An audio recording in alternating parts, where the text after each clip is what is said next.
Step into the world of power, loyalty, and luck. I'm gonna make him an offer he can't refuse. With family, cannolis, and spins mean everything. Now, you wanna get mixed up in the family business. Introducing The Godfather at ChumbaCasino.com. Test your luck in the shadowy world of The Godfather slot. Someday, I will call upon you to do a service for me. Play The Godfather, now at ChumbaCasino.com. Welcome to the family. VGW Group. No purchase necessary. Void where prohibited by law. See terms and conditions. 18+.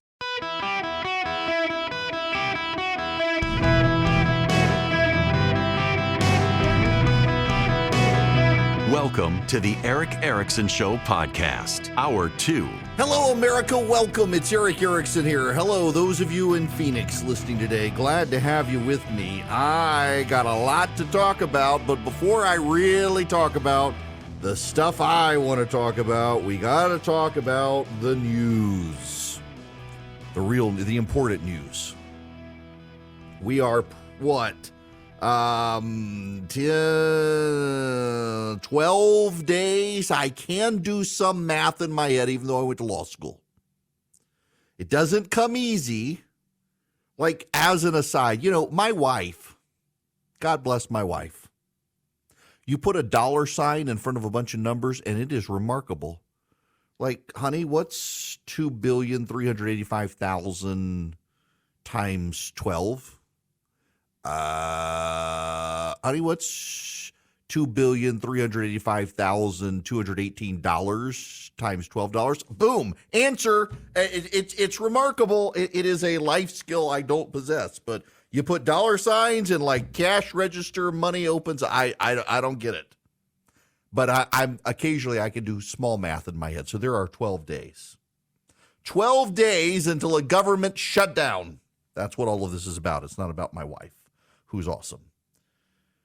The House Republicans are proposing a deal on Sunday. They proposed it yesterday to temporarily fund the government for about 6 weeks.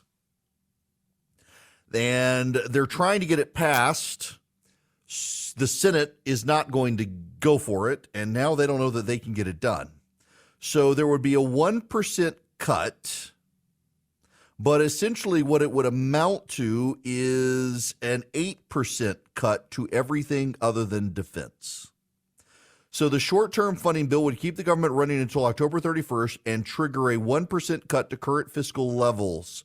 The 1% cut is an average for the federal budget. The Defense Department and Veteran Affairs would not receive any cuts, while other government agencies would be slashed 8% until the end of October. The effort is meant to garner support from the hard right. They never talk about the hard left or the far left. It's always the hard right and the far right. Regardless, let me read you this thread from my buddy Chip Roy, one of the leading conservatives in the House. He writes, in 12 days, funding expires. I did the math right. In 12 days, funding expires.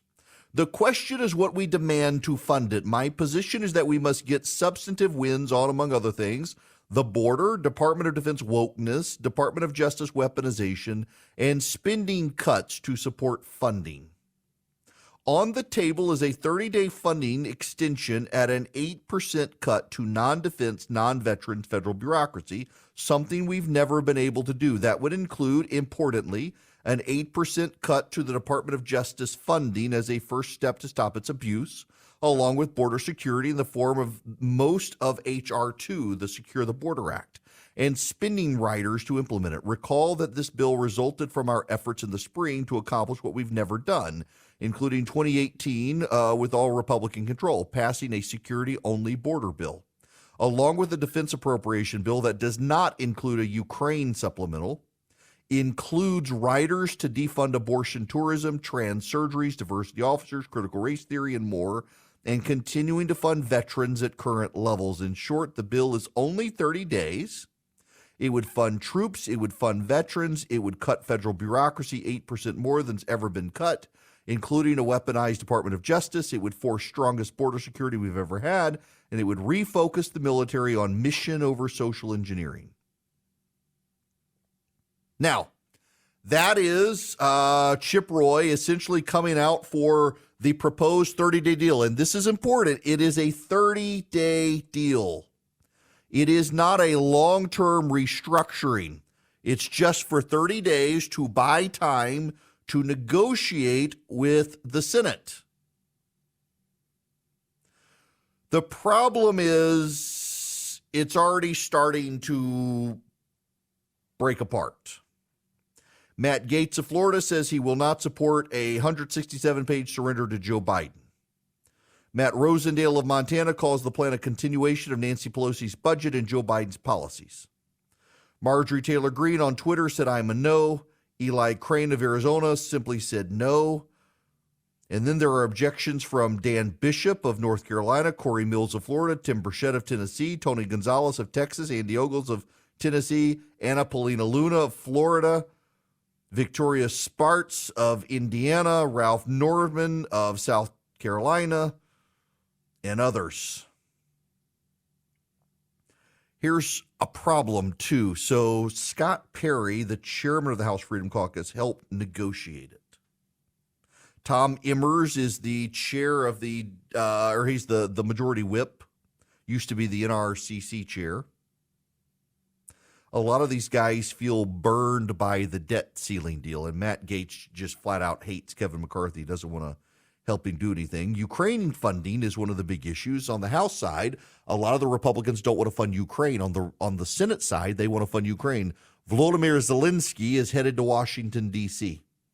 to try to put a little public pressure on the House and Senate. Now, publicly, a majority of Americans, including a majority of Republicans, still want to fund the Ukraine effort. The criticisms from the Republican side have more to do with Joe Biden has screwed it all up than that we shouldn't fund them.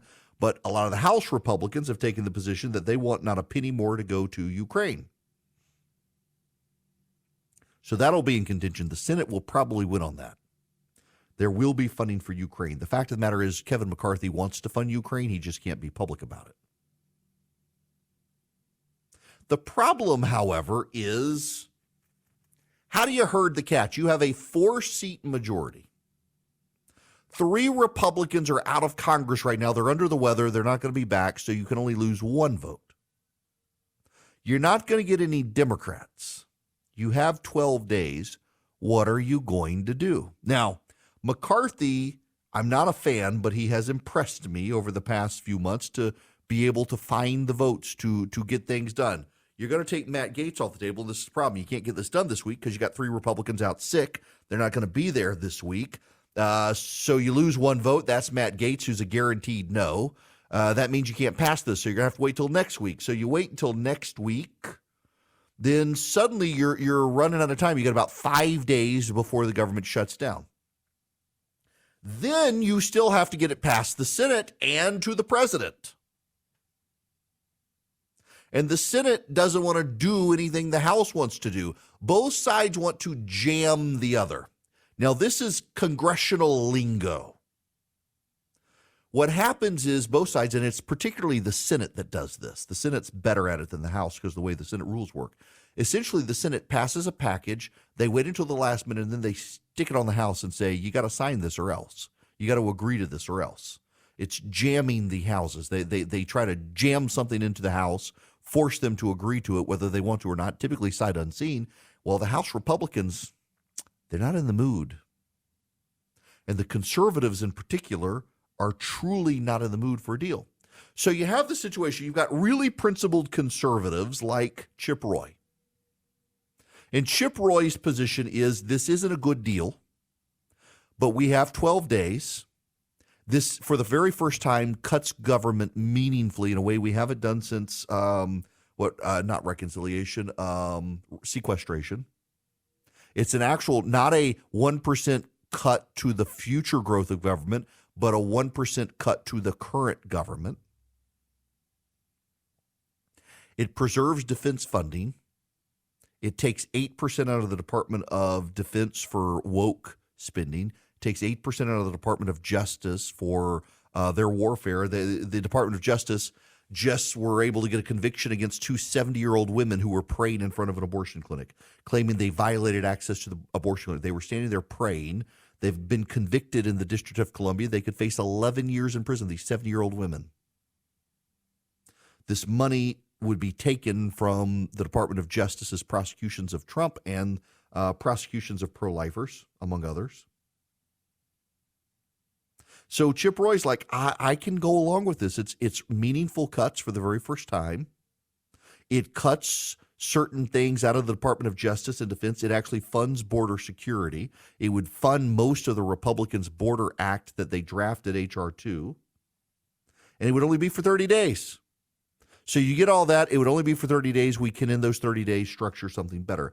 I understand why he supports it. I also actually do understand why a number of these others don't support it. Now, some of them, it's not a coincidence. Some of them are running for higher office, and they're running as the conservative, so they don't want to vote for anything. But also, I kind of get, we had a budget deal with the debt ceiling that sucked. The budget is now growing. The debt is growing. It's not a good deal. I get that. And I get that they're going to continue to fund these departments. They're going to cut some funding, but they're going to continue to exist, and money's fungible. And who's to say that some of these secretaries won't rearrange money? Now, there are budget riders in place in some cases. So, for example, the Department of Defense would no longer be able to fund diversity training sessions and drag queen story hours. They would be precluded under federal law from spending money on those things. And the government would have to spend money on building a wall and hiring more border agents. That's the one area that would go up in spending. They would be required to spend the money to hire border agents and build the wall. But I'm really sympathetic to the guys who just want to shut it down. I'm biased. I like a government shutdown. When the government shuts down, we are safe from the government. Kevin McCarthy says when Republicans shut down the government, they never get good deals afterwards. I don't think he's right on that. In fact, Republicans were able to get sequestration, which was meaningful cuts in 2011, 12, 13 against Barack Obama. The other problem is we got the Trump tax cuts are going to be expiring in 2025. We've got other budget spending plans by the Republicans that are expiring in 2025. We need to start restructuring to extend those things, and the House Republicans, I don't know if they're going to. So I'm really sympathetic to Chip Roy saying these are meaningful cuts. It buys us 30 days to find other cuts. But I kind of think I'd be voting against it if I were in the House of Representatives. I think you still got to do better. And I think having enough House Republicans reluctant matters. However, I say all this, there's one concern you need to understand. What we could see, and we really could see this, is moderate Republicans cut a deal with the Democrats and grow the government. That's the one thing that makes me think Chip Roy is probably right on this.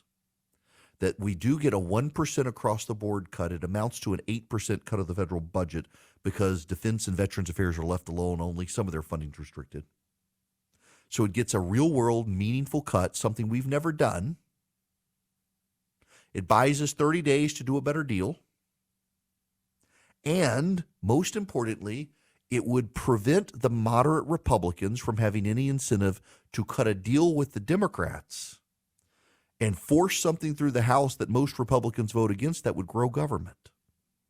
And if we want to cut government, if we're conservatives, we believe in limited government, we want to cut government, this might be the deal you got to get behind, because otherwise the moderates will cut a deal with the Democrats, and those moderates and those Democrats, they're not going to cut the government, they're going to grow it. I am a small businessman. The company that I run for my radio show, it's a small business. I've got employees. I don't have HR.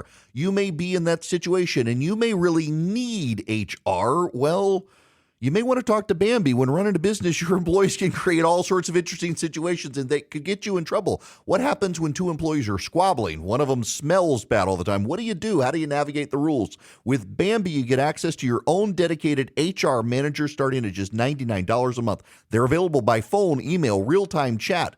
Onboarding and terminations run smoothly. Team members reach peak performance.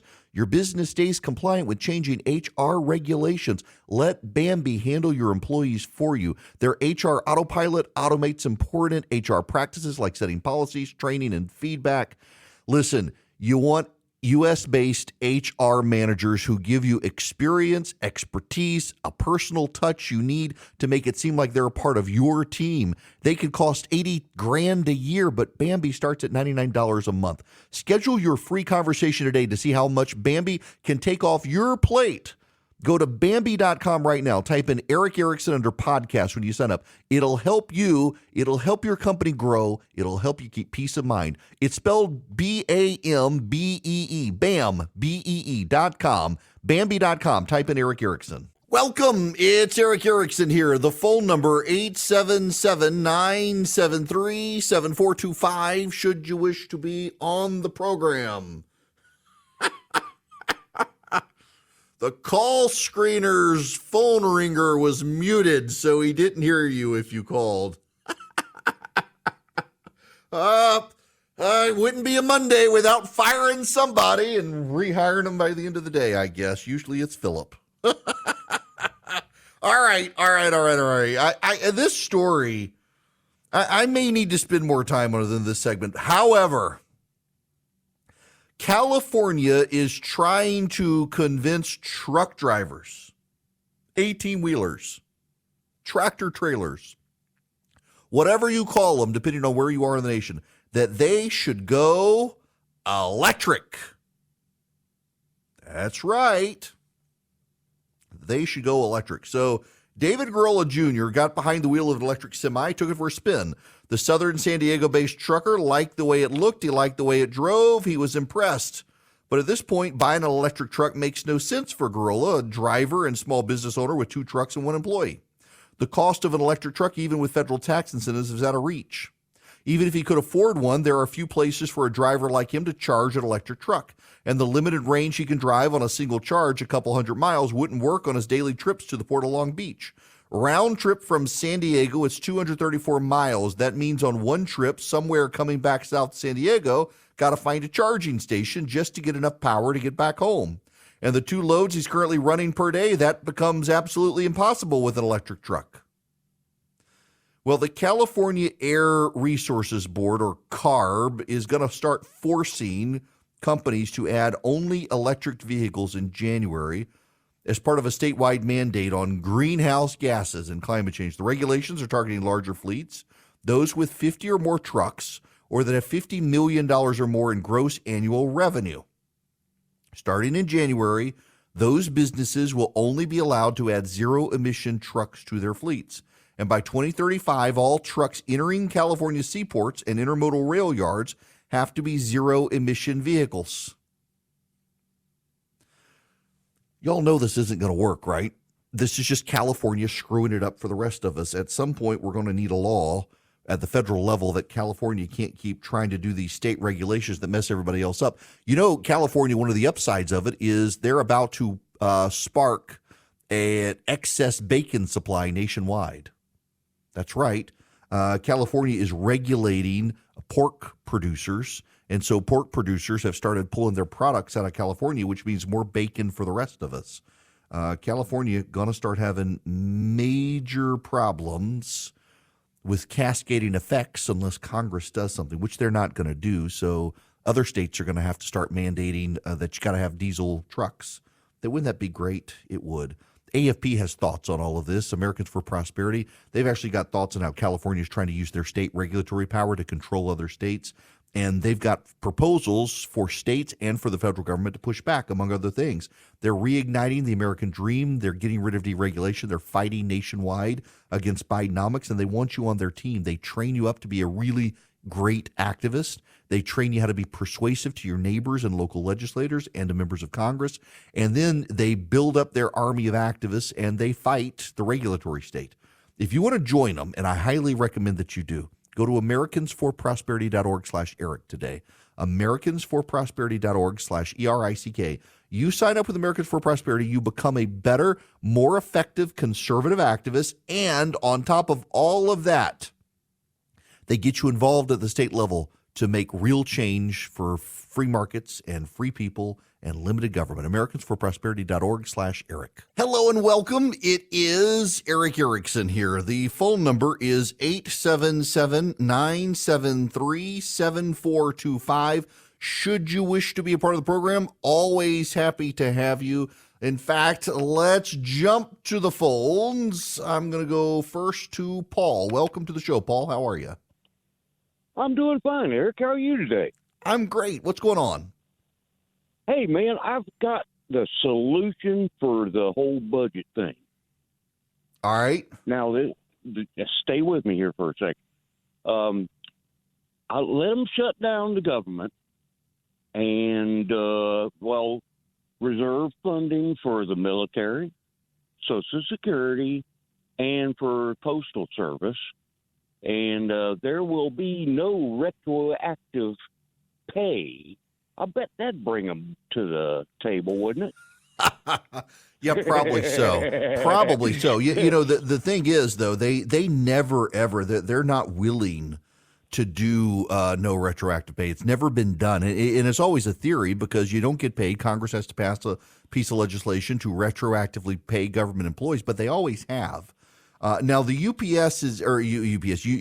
the post office is somewhat different because it's based on the fees collected by stamps, so they stay in operation even if the government shuts down because they're funded that way. But everybody else, unless they've got fees that come in to cover them, they stop. Question is, do we want them to work or not? And I like the military has to keep working because the military, by law, they're there to protect and defend us, and so the military keeps working whether they get paid or not, which is understandable but also garbage. And that's one thing that Democrats like to hold over Republicans' heads is that you're forcing these people to work without pay. So how do we proceed? I'm kind of with Chip on this one. He's got a good head on his shoulders. We get a real world cut in government, not cut in the growth of government, but actual cut, which we've never gotten. Across the board cut, we've never gotten that. And it buys us 30 days to come up with a new deal. And the House Republicans only have 4-vote margin, so you got to get a good deal if you want them all on board. The alternative is, and this is the real danger, if you don't cut the deal, you could very likely see the moderate Republicans cut out the conservatives and do an even worse deal. And that, my friends, would be a bad, bad thing. Now, I want to move on. I want to talk about a difficult subject. And I want to step away from politics for a little bit. There are some political implications here. But I mentioned at the beginning of the show, and I've written this weekend about a lot of people who believe the country is in spiritual moral decline. There's something happening in the West. There's something happening generally. As society becomes post-Christian, paganism rears its head again. We don't have to get into the theological aspects of it. We don't have to turn this into a show about religion, just to say that something unhealthy in society is happening. And one of those is the rise of euthanasia services. Now, I need to step back for a moment on this one, and let me personalize this one. My wife, as most of you know, has stage 4 lung cancer. The tumors are kept from growing by a pill she takes every day, but we're mindful that this pill is not supposed to work indefinitely. She was given 2 years to live 7 years ago. 7 years later, she's still here. She's working on a strongman competition. She's looking to pull a UPS truck at a competition in a few weeks. She's awesome. She's brave. She's bold. And the cancer has thus far been kept at bay. When she was a little girl in first grade, she watched her mother die of breast cancer. And then she watched her mother's sister die of lung cancer. And my wife has kind of always been a proponent of, I don't want my family to have to see me suffer in the way I saw my mom suffer, and has been open to the idea at a point where there's no return and the inevitable is upon us, not to just wait to die, but to, well, a little extra morphine here or there, maybe let her pass away.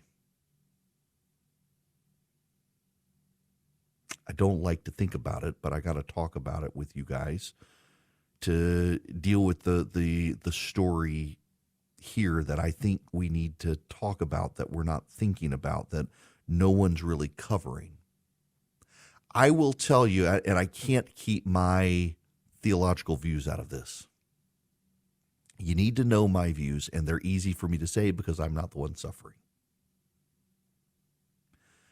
I think, and I know from the experiences of others, that when someone has a terminal illness,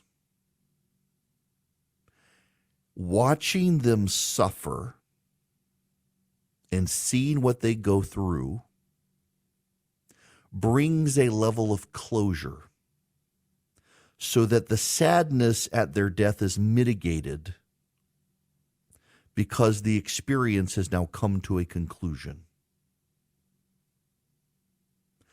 And I only know one person who lost someone through euthanasia. And that family, to this day, regrets it, mourns the loss of their relative who chose that path because the person seems still relatively healthy. They never got to the point of the suffering of the soul where they were ready to let go. They were not ready to let go.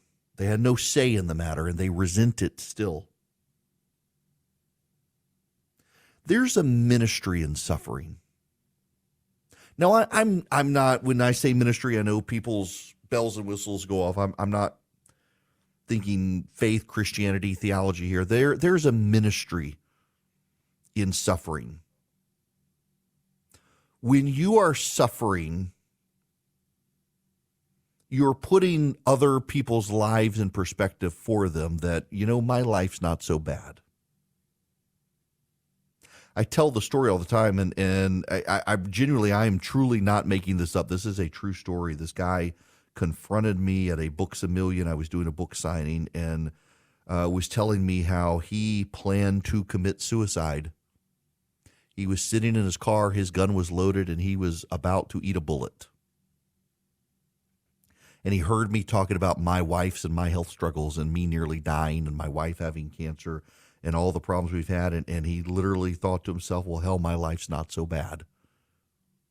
And he did not commit suicide. He was going through a struggle. His fiance, or his girlfriend who he wanted to marry him, he found out he had cancer. He wanted to fight cancer with her and get married, and it turns out she was pregnant with his best friend's baby. And he decided that he was just going to eat a bullet. And he didn't. Because I was open and transparent with my suffering and my family's struggles and health struggles in such a way that he thought, my life's really not that bad. I can deal with this. And he did, and he's healthy. He fought cancer. He recovered. He's in remission. And the thing here is, I think that we too often in our society, we don't like pain, we don't like suffering, and sometimes your willingness to go through that suffering is a ministry to others. I think about my friend Tim Keller. He struggled with pancreatic cancer, and the thing that I feel guilty about, and to some degree, is that Tim would call and check on not just me, plenty of other people. And here he is dying with pancreatic cancer, and he wants to make sure we're okay. I'm like, dude, you're the one dying. What can we do for you? Nothing. How can I pray for you? Oh, you can't. I want to pray for you. It's just there was a ministry there. I raise all that to bring you to this story by Alexander Rakin at National Review on the rise, not of healthcare, but of death care. And it has spilled over into a number of American states and Canada as well. And there's more and more disturbing information coming out about euthanasia care in countries around the world. And I need you to listen to some of this. Next question is from Debbie, the moderator of a discussion on medical decision-making capacity, said to her fellow physicians, how would folks interpret someone who's lost the capacity with a waiver in place, is now delirious, shouting, pulling their arm away, as one tries to insert the IV to provide MAID, or medical assistance in dying? Preceding this panel, a training seminar for the Canadian Association of MAID Assessors and Providers had informed participants the criminal law on medical assistance in dying is strict. How strict? On the same day that a patient enters into an optional written agreement with only one of his or her two MAID assessors, even if it's unsigned without any witnesses and with no family members having been informed, the clinician can administer the lethal injection without asking for the final consent of the patient. You got that? On the same day that a patient enters into an optional written agreement with only one of the two people they're supposed to see, even if it's unsigned, has no witnesses, has no family members being informed, the clinician can kill the person. The asterisk in the law is that the agreement is in place only as long as the patient does not demonstrate by words, sounds, or gestures refusal or resistance to the administration. If the demonstration is involuntary and made in response to contact, the death of the patient may still proceed. But consent is a spectrum, and patients with delirium can flicker between capacity and no capacity. Patients can change their minds about dying at the hand of the physician or nurse. The hypothetical question was posed to the panel, in effect, whether there's a loophole to get around criminal law. Ellen Wiebe is one of Canada's most prolific MAID providers, again, medical assistance in dying providers, and a leader in that community. On request, she has hastened the deaths of at least 400 people, including some cases in which other assessors believe were illegal. And she offered an answer. I'm guessing I would bring in one of the other providers, palliative care or whatever, and get them sedated. But what would you say? In other words, if they're resisting, if the patient is resisting, sedate them so they can't resist. CAMAP, the self-styled clinical subject matter experts on MAID in Canada, is in the process of releasing a curriculum. The first rule of medicine is to do no harm. The second rule in countries that have legalized death care is that the first rule doesn't matter anymore. Every state in Australia, in Canada, Belgium, the Netherlands, Spain, France, and in 10 states across the United States, medical assistance in dying has been cropping up. At the core of death care is the presumption that safeguards work and that consent, the most important safeguard, prevents death care from slipping into rampant homicide. In Belgium last year, after a lethal injection failed to kill a 36-year-old woman with terminal cancer, the presiding physician smothered her with a pillow. In New Zealand and Canada, suicidal patients seeking medical care for suicide prevention were instead prompted to consider assisted suicide. In the Netherlands, a similar story of a physician sedating her patient into accepting euthanasia led to the first criminal trial of a euthanasia physician. She was acquitted. The judges said, "We believe that given the deeply demented condition of the patient, the doctor did not need to verify her wish for euthanasia, even though the patient repeatedly attempted to fight off the physician." Across jurisdictions that legalized death care, often what started as a choice is now the first or only option. We're now no longer dealing with an exceptional treatment, but treatment that's very frequent, says Michel Bureau. He's the head of the Commission sur les soins de fin de vie, the Commission on the End of Life Care. In every jurisdiction that medical assistance in dying has been implemented, the number of deaths at the hand of physicians is ballooning as safeguards are rescinding. Nearly a decade ago, the rapid increase of hastened deaths led a Dutch regulator in charge of oversight to plead for other countries to not do it. In California, the number of assisted suicides last year jumped 63%. In Canada, the number of deaths by euthanasia is on track to increase 13-fold in 7 years. Belgium's seen a 12-fold increase. Switzerland, which legalized in 1941, the number of suicides has doubled every 5 years since 1999. And increasingly, stories are trickling out of individuals who at the last minute change their mind, and the doctors sedate them and kill them. We're going to be dealing with this. There's a culture of death upon us. The legalization of abortion until the moment of birth is mainstream within the Democratic Party, and increasingly euthanasia is as well. And it's hard because you're dealing with many people who are terminally ill, but just consider this. In Canada now, when someone is struggling with suicide, when a person in Canada is struggling with suicidal thoughts in Canada, the majority of the patients struggling with suicidal thoughts are now not sent to a therapist to help them deal with the thoughts, but are sent to a MAID provider to engage in clinical assisted suicide.